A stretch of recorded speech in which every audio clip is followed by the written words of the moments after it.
Tank carries the power. He's sneaky.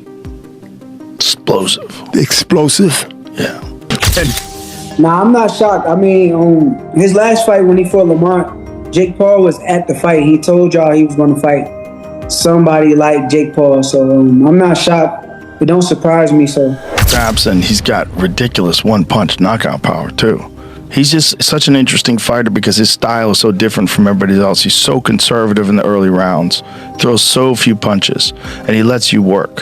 He lets you work, and you're backing up, and you're always afraid of that power, and he's just moving in, trying to find that opening where he just gets in there on you. Joe Rogan didn't hold back when talking about Jake Paul's upcoming fight against Gervonta Tank Davis. On his podcast, Rogan warned that Paul is stepping into dangerous territory. He said Jake might be serious about boxing, but fighting a knockout machine like Davis is nothing like beating up retired MMA fighters or other influencers. Rogan admitted Jake has improved, but made it clear that Tank's speed, power, and fight IQ could brutally expose him.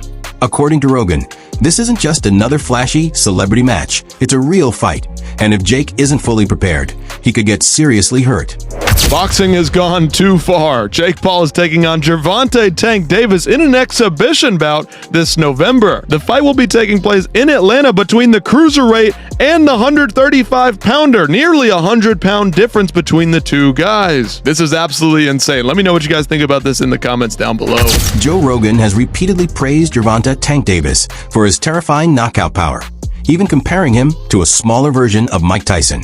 During a podcast with comedian Ali Siddiq, they broke down Davis's 7th-round knockout of Ryan Garcia, highlighting how Davis generates massive power despite his compact build.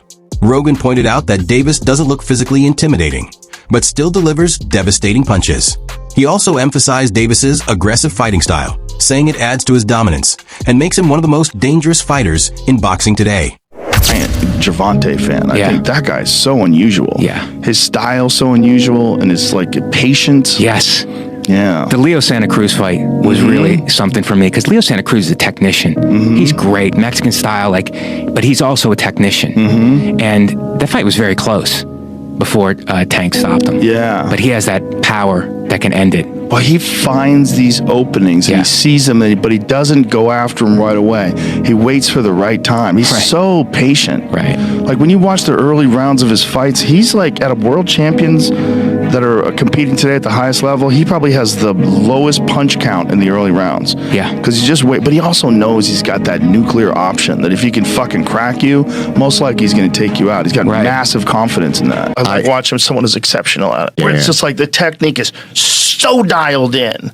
Yeah. You know, there's guys that like Gervonta Davis is like that. Their technique's so dialed in that when you watch them uncork, it's like, oh my God, the efficiency of it. And so I was just a giant fan of the guy. I just loved as a person who like really enjoyed technique. I like watching someone who's exceptional at it. Joe Rogan praised Gervonta Tank Davis for having insanely precise technique, saying it's so refined that when Davis lets his punches go, the efficiency is almost unbelievable. Rogan, who's a big fan of technical skill, said watching someone that's sharp in the ring is a joy.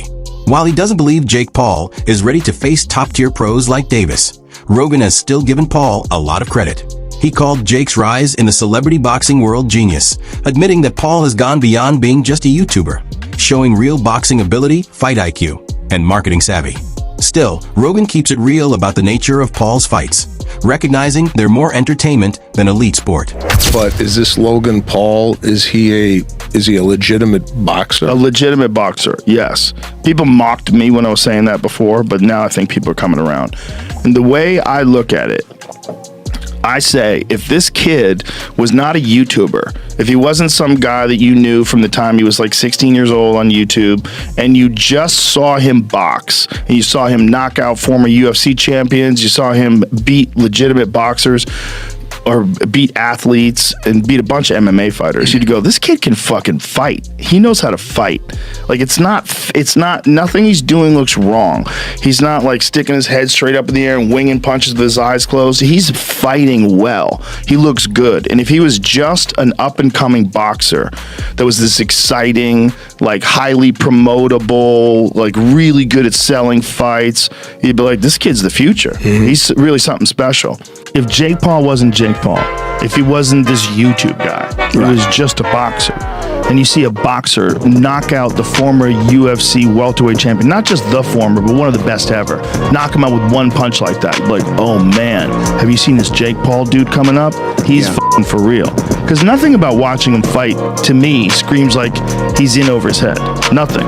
He looks like a real boxer. The buzz around the fight is mostly due to the massive size difference between the two. Jake Paul is 6 feet 1 inch and weighs about 199 pounds, fighting as a cruiserweight. Gervonta Tank Davis, on the other hand, is only 5 foot 5 1/2 and usually fights at 135 pounds as the WBA lightweight champion. That's a huge 60-pound gap, which has sparked serious concerns about whether the fight is even fair or safe. Still, both sides have agreed to go ahead with it, with Paul reportedly cutting down to 195 pounds to make things a bit more balanced, at least on paper. Jake Paul versus Gervonta Davis is official. A lightweight takes on a heavyweight, a bit insane, a big size difference, but also a speed difference.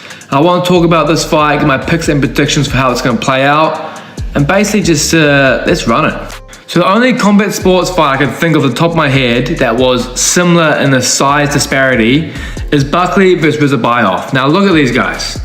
Buckley is 5'6", I believe 5'7". Rizabioff is 6'5". It just looks ridiculous. And Jake Paul, it says 6'1", but I think he's more like 6'2". He's a big fucking dude, 76-inch reach. Well, Gervonta's only 5'5", with a 9-inch reach disadvantage on Jake Paul. 9-inch reach.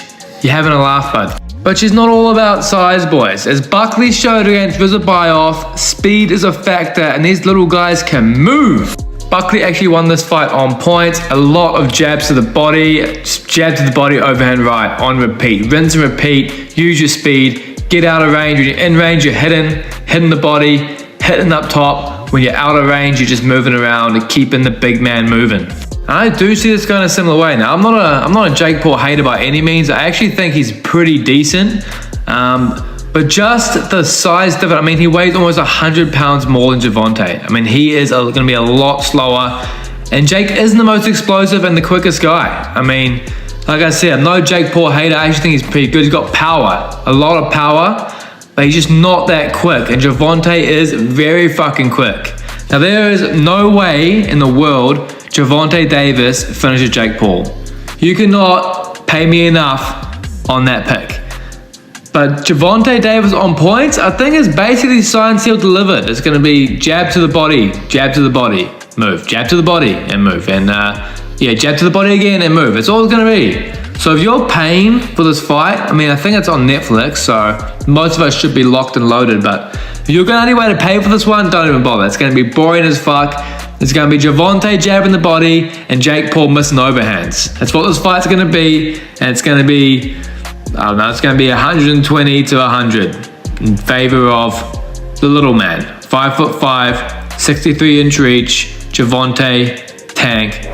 If you enjoyed this, don't forget to like, comment, and subscribe for all the latest fight news and updates.